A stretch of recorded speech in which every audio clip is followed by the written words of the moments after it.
Hey Optimancers, Treantmonk here. So this is a bonus video for my Wizard series. I wasn't originally planning this video, but after doing my Diviner build, it became clear to me that this is a video that I needed to do.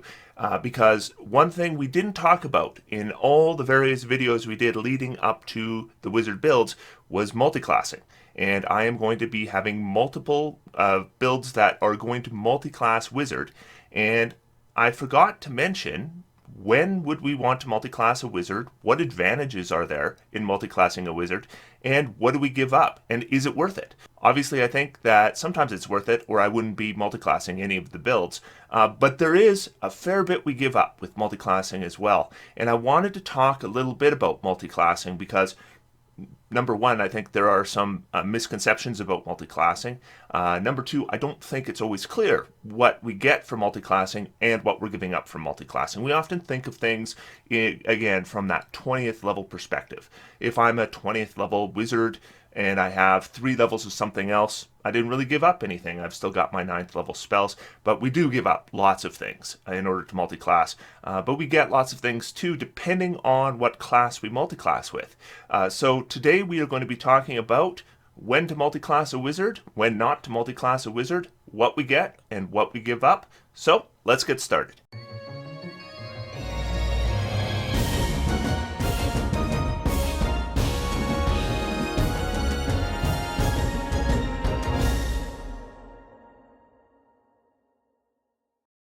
First things first, let's talk about the prerequisites of multiclassing, because this is one of the things that I find a lot of people don't know the rules for.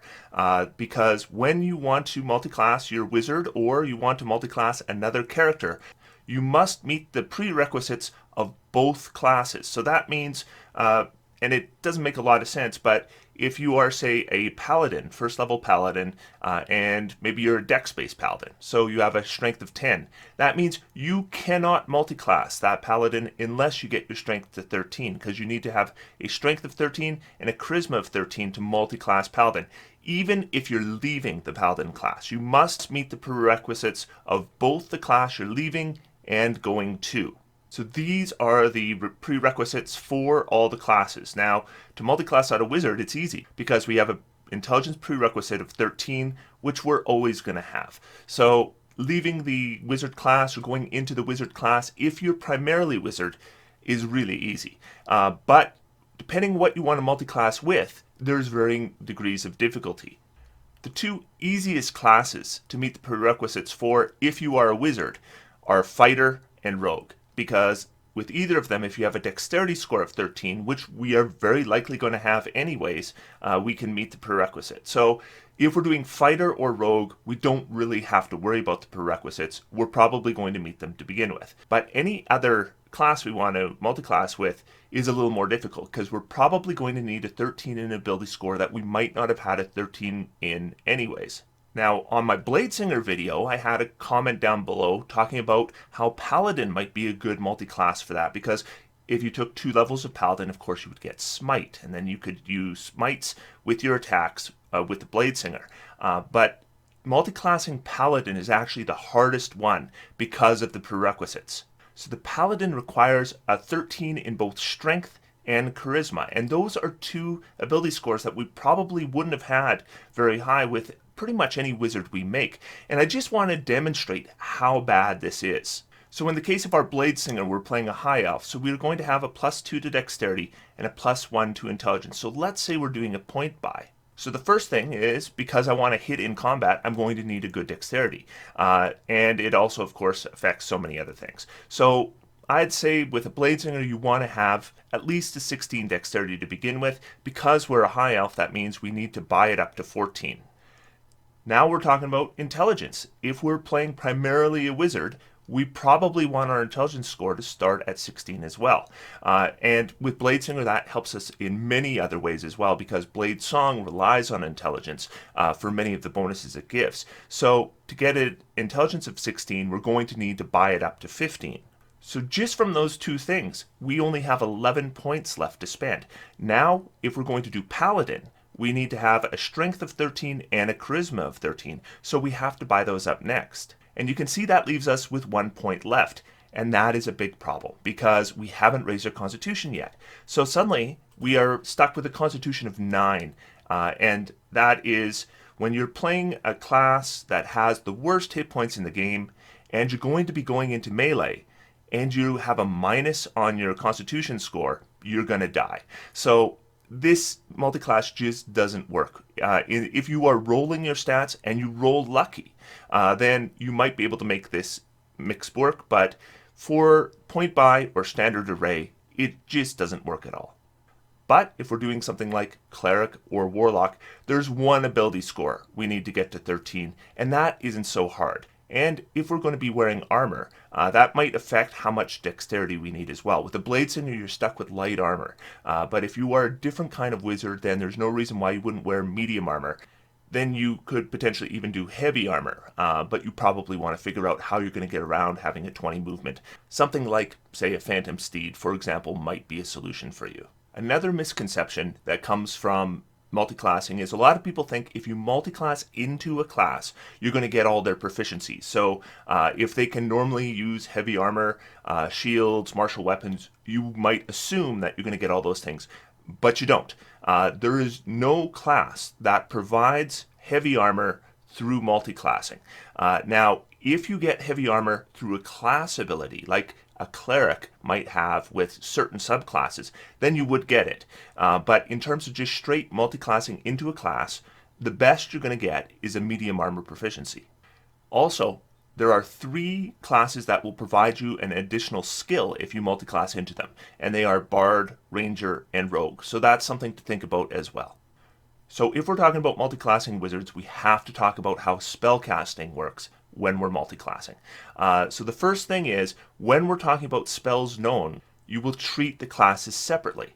So if we're doing, say, Cleric and Wizard, we're going to do our Cleric preparations based on our Cleric level and our Wisdom score, and then we're going to do our Wizard preparations based on our Wizard level and Intelligence score. So that usually means we're going to be able to prepare more spells if we're multiclassing to spellcasters. But we will not be able to select the highest level of spell that our spell slot progression might normally allow us. So, for example, if we are, say, playing a Cleric Wizard and we're a 2nd level Cleric and a 3rd level Wizard, and then we achieve a 4th level of Wizard, we're still stuck with selecting 2nd level spells, even though our character would have access to 3rd level slots. When we're multiclassing Wizard, I would say this is the biggest disadvantage because, of course, spell level makes a huge difference in terms of the power of spells. I mean, some spells scale reasonably well, but generally speaking, we're usually best off using our spell slots for that level of spell. Just think about something like, say, a Flaming Sphere. This is a spell that scales reasonably well. But if we scale it to 3rd level, then it's doing 3d6 a round, compared to, say, a Fireball we could cast doing a huge area of damage, 8d6 damage. It just doesn't compare. Blindness, Deafness scales reasonably well. We can target 2 people with it if we use a 3rd level slot. But we're comparing it to things like Slow or Hypnotic Pattern, where we could potentially disable a huge variety of enemies, and they might not even get a saving throw every round. However, as I said, your spell slot progression, if you are combining 2 spellcasters, doesn't get affected. So here is the master chart for spell slots. It's the same as any of your primary spellcasters. Goes at the same rate, you get the same number of slots. And what you do is you're going to add together your levels in all those primary spellcasting classes. So Cleric levels, Druid levels, Wizard levels, Sorcerer levels, Bard levels, they all get added together. If you have Paladin or Ranger, you add every 2nd level. And if you have Fighter or Rogue and you have the subclasses that grant spells, you get 1 progression every 3 levels. So if we take a 1-level Cleric dip, it doesn't affect our spell slot progression at all. It only is affecting what spells we can choose. Now, if you multiclass with Warlock, it works differently because Warlocks don't use the standard spellcasting progression that other spellcasters have. They use Pact Magic. And the way it works is if you multiclass with a Warlock, you are going to track your Pact Magic and your regular slots completely separately. But what you can do is you can cast your wizard spells with your pack magic, and you can cast your warlock spells with your wizard slots. So usually what you would want to do is you would want to use your pact magic first because you get it back on a short rest. But this will make a significant difference if you have a significant number of levels of Warlock because your spell slot progression will slow down. So just some general advice for multiclassing wizards. If you're going to multiclass a wizard, I find that mechanically you're best either taking a couple level of wizards and then going straight in that other class, or taking 1 or 2 levels in that other class and then going straight wizard. Going half and half, I find, just doesn't bring as much mechanical advantage. Usually either a dip of a level or 2, one way or the other, is going to give you the greatest mechanical advantage. If you're just taking a couple levels of wizard, which I'm not going to be doing in any of my wizard builds because of course those really aren't wizards, things like 2 levels of Bladesinger or 2 levels of War Mage often can bring a lot, especially to some kind of martial character, because we can get things like Arcane Deflection or Blade Song, which can give pretty big boosts. If you're a rogue, 2 levels of Bladesinger actually fits really nicely. But what if we're playing what is primarily a wizard? I'm going to talk a little bit about all the classes that I will be multiclassing into throughout my wizard series. The first one is Cleric. So if we're going to look at Cleric, these are the advantages that a dip in Cleric gives. And I generally would recommend a 1 level dip in Cleric right at first level, and then go Wizard after that. The advantages of that are, first off, a Cleric has more hit points than a Wizard does, which means if we take Cleric at level 1, we're going to get 8 hit points to start instead of 6. That's an advantage of 2 extra hit points. Second thing is, if we take Cleric at level 1, we're going to get medium armor and shield proficiency. We'll also get the simple weapon proficiencies if we take Cleric at level 1, otherwise we won't. But if you choose the right subclass, you'll get martial weapon proficiency, so maybe you don't even care about those simple weapons anymore. We are definitely going to get more cantrips. You're going to get 3 clerical cantrips, and then when you multiclass into wizard, you're going to get 3 wizard cantrips. So that's 6 cantrips at level 2. That's more than any single class would ever get. When we're talking about spell versatility, we're going to get access to pretty good buffing and healing right at level 1 through the Bless spell and Healing Word. And those are going to remain reasonably effective for the first few levels. We will also end up with a fair number more prepared spells. Generally, because of domain spells, we would expect that overall, any 1 level cleric, however many levels of wizard, is going to have 3 more spells prepared than a straight wizard. And then we're going to get the clerical subclass abilities, because with cleric you get your subclass right at level 1. And when I look at that, what I think is, if I'm going to have a wisdom score that's not great, and I'm not going to be progressing in cleric, I want to avoid subclasses that are going to grant abilities that are either based on our wisdom score or they're based on abilities we're going to be advancing with cleric, like you might get, say, with a grave domain. So these are the subclasses I would look at if I'm multiclassing with cleric. The first I might look at is Arcana. If you really want a lot of cantrips and you take Arcana, then you're really going to get 8 cantrips by level 2. So if you want a lot of cantrips, Arcana would be your choice. The next subclass I'd look at is the Death Domain, because with the Death Domain, when you cast a cantrip that does necrotic damage, you can target 2 creatures instead. And it doesn't seem to be restricted to just cleric cantrips. So what you would want to do is you'd want to take Chill Touch and Toll the Dead with your wizard cantrips, and then you could target 2 creatures with them. And that's a significant boost to your offense with those cantrips. The Forge Domain is also tempting because the Forge Domain is going to give you heavy armor proficiency, but it will also give you the ability to enchant something for a +1 bonus. So you could enchant your armor and get not only the bonus from having good armor, but also increase the armor class by 1 more. The Knowledge Domain, of course, is the one I actually did with the Diviner, and what the Knowledge Domain gives you is it's going to give you 2 additional skills, and you're going to have expertise in those skills. And it's a limited selection of skills available, but those skills include some intelligence-based skills. And as an intelligence-based caster, then I'm going to be better at those than even a straight Knowledge Cleric would be. And the final one I would consider is the Trickery Cleric, because the Trickery Cleric's first level ability is the ability to grant advantage on stealth, and you can do this as often as you want, and it's not based on wisdom or anything like that.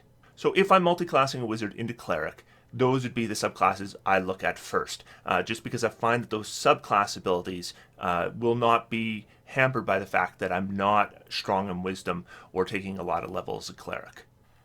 Now let's look at the disadvantages, because there are significant disadvantages anytime we multiclass a wizard. The first disadvantage is that we require a minimum 13 wisdom score. So that's going to stretch our ability scores a little bit more thinly. It's unlikely we're going to be able to do a 16 dexterity. Now, if we're wearing armor, maybe that's not as big a deal, though it's still affecting things like our initiative score, for example. Now here's the big one. Our spell selection is a level behind. This is the main disadvantage of any time you want to multiclass a wizard. So basically, if we're taking one level of Cleric and we have 4 levels of Wizard, we're a 5th level caster, we have 5th level spell slot progression, which means we have 3rd level spell slots, but we can't choose 3rd level spells. We're stuck choosing 2nd level spells.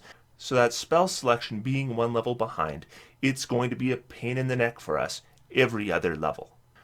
Also remember, our feats and our ability score improvements are going to be a level behind. Also, our class abilities and subclass abilities are also going to be 1 level behind. So overall with Cleric, if we look at all the advantages and all the disadvantages, is it worth multiclassing into Cleric? I think it's okay. I don't necessarily think it's better than going straight Wizard, particularly because the spell selection being a level behind does really hurt. But if we multiclass into Cleric, and we're getting all those advantages, and the big ones are, if we can wear armor and shield, then we are going to have a significantly improved defense. That's really the big bonus for me. And the other thing is, because we're multiclassing with a spellcaster, our spell slot progression is not behind, which means we can cast just as many spells, and we actually know more spells, even if they're not quite as high level at the odd levels. So I think when it comes to multiclassing, 1 level of Cleric for a wizard is my favorite dip, because I do think the advantages it gives are significant, and I like the fact that my spell slot progression is not held back because of it. But because of all the disadvantages, I'm not sure it's better than straight wizard. But I do think it's comparable. I think we're on a similar level. But if you ever wanted to take the Diviner and take that Cleric out of it, I think it would do just fine. I'm not sure it would be better. It's going to cause other issues with defense that you're going to need to figure out how you're going to fix. The next multiclass I want to talk about is Fighter. I'm going to be doing one build that's going to be taking 3 levels of Fighter, but I'm only going to be taking 2 levels at first, and then I'm going to be going Wizard from there. Now, obviously, the disadvantages here are even more severe because our spell slot progression falls and our spell selection itself is behind. And in both cases, behind 2 levels. That is severe. So what does Fighter give us that makes it worthwhile? Well, the first thing is, at first level, we're certainly getting more hit points. So if we take Fighter at level 1, that's 10 hit points. That's 4 additional hit points to a straight wizard. The second thing is, and this is really significant, is of course we get all the armor proficiencies and all the weapon proficiencies. Maybe we're not using those weapon proficiencies, but those armor proficiencies we will definitely make good use of. Remember too, this is an easy qualification because we're probably going to have that dexterity 13 anyways, so it isn't hard to qualify for. We're also going to get a fighting style. I would usually take defense. That's going to give you a +1 to armor class, and that's on top of all the armor. So we could expect to have an extremely good armor class and the ability to cast shield on top of it. Eldritch Knights get this same thing as well, where armor class is really strong. Then we get Second Wind. It's probably going to end up being D10 +2 with 2 levels of fighter. Not a lot, but it's something it's certainly worth noting. But the big thing is Action Surge. Action Surge happens to work extremely well when we mix it with a spellcaster because it allows us to cast 2 spells per round. And let's talk about misconceptions again, because casting 2 spells per round is something a lot of people have a misconception about. So let's clarify that. What I get told is if you cast 2 spells on a round, one of them has to be a cantrip. but that's not necessarily true. The rule they're thinking about is on casting a spell with a bonus action, and here's the rule. A bonus action spell, a spell cast with a bonus action is especially swift. You must use a bonus action on your turn to cast a spell, provided that you haven't already taken a bonus action this turn. You can't cast another spell during the same turn, except for a cantrip with a casting time of 1 action. So what that restriction is if we cast a spell with a bonus action, if we cast another spell on that round, it's restricted to cantrips. But that's not a problem with Action Surge, because Action Surge isn't using a bonus action to cast, it's giving us an additional action. If we get 2 actions on our turn, and we don't cast a spell with our bonus action, we can cast 2 regular spells, and neither of them are restricted to cantrip. So that means with Action Surge, we can cast 2 real spells, 2 powerful spells in 1 round by using our Action Surge, and that is big. So when it comes to multiclassing fighter, that's kind of the primary reason we'd want to do it. And the reason we need to take 2 levels of fighter is for Action Surge. And remember, we get Action Surge back with every short rest. Now, being able to cast 2 spells in 1 round is huge. But the disadvantages of going 2 levels of fighter are significant. We're going to have our spell selection 2 levels behind.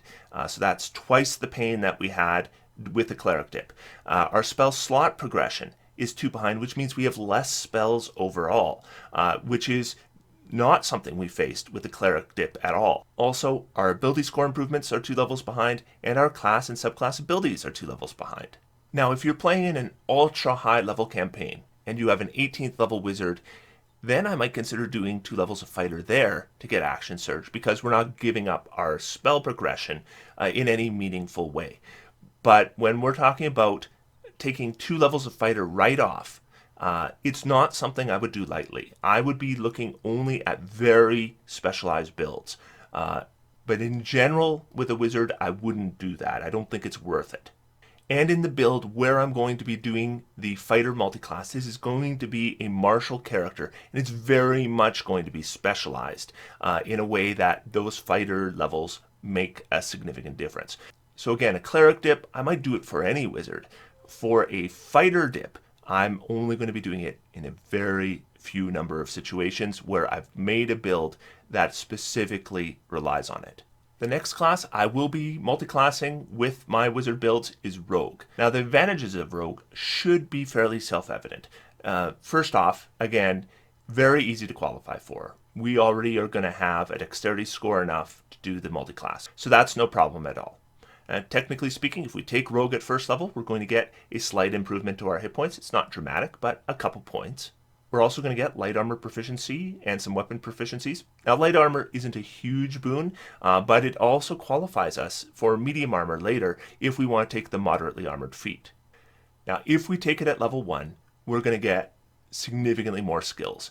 This is one of the primary reasons I would do it, is if we want a skills-based character, if we take Rogue at level 1, we're going to get 4 skills from Rogue, as compared to 2 we would get from Wizard. And of course, it's the Rogue skill list, which means we're probably making a character that's going to be stealthy and that kind of thing.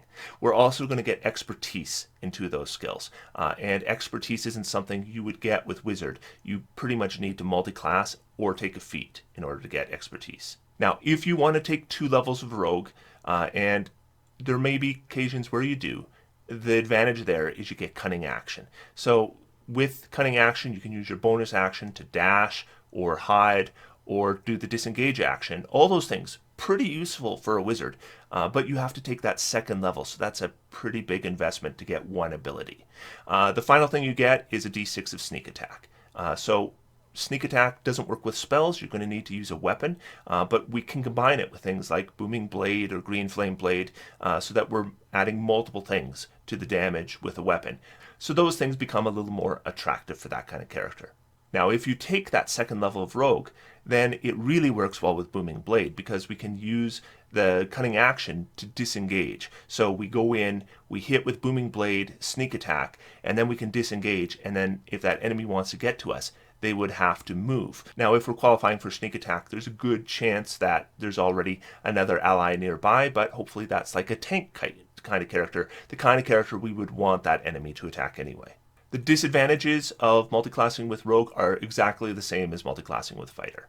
We are going to be behind in our spell slot progression, we're going to be behind in our spell selection, we're going to be behind in our feats and ability score improvements, and we are going to be behind in our class and subclass abilities. So do I think that Rogue is a good dip for Wizard? Most of the time, not. Most of the time, I would not recommend going Rogue with Wizard. The reason I'm going to be doing it in one build is because that build is going to be skills based, but we are going to suffer in terms of spell progression in order to get that Rogue. So it's not something that I think every Wizard should do.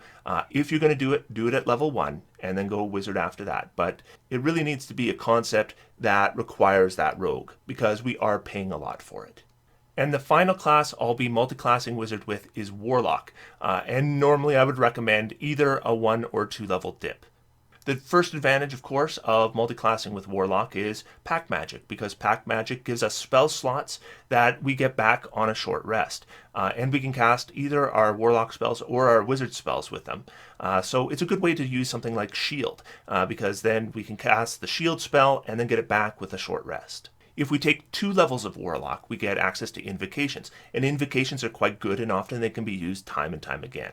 We're also going to get armor and weapon proficiencies. Now, normally, I would recommend, if you're going to multiclass with Warlock, mechanically speaking, your best bet by far is the Hexblade. Hexblade is just better than the other Warlocks. I don't know why they did that. Maybe they just felt Warlocks were too weak, though they did the Celestial Warlock in the same book. But I'm not sure why they made the Hexblade so much better than other Warlocks. But they did, and so if you are going to go Warlock, mechanically speaking, Hexblade's your right choice, and then you'll get medium armor proficiency, shield proficiency, martial weapon proficiencies. If you take Warlock with your first level, they have extra hit points, which means you're probably going to start with 2 additional hit points. Also, Warlocks pick their subclass at level 1, so you're going to get the ability of the subclass. If you're a Hexblade, that's the Hexblade Curse, which is a perfectly good ability. And because we prepare our spells for Warlock and Wizard separately, we're going to end up with more spells prepared. Likely, it's going to end up being 1 extra spell.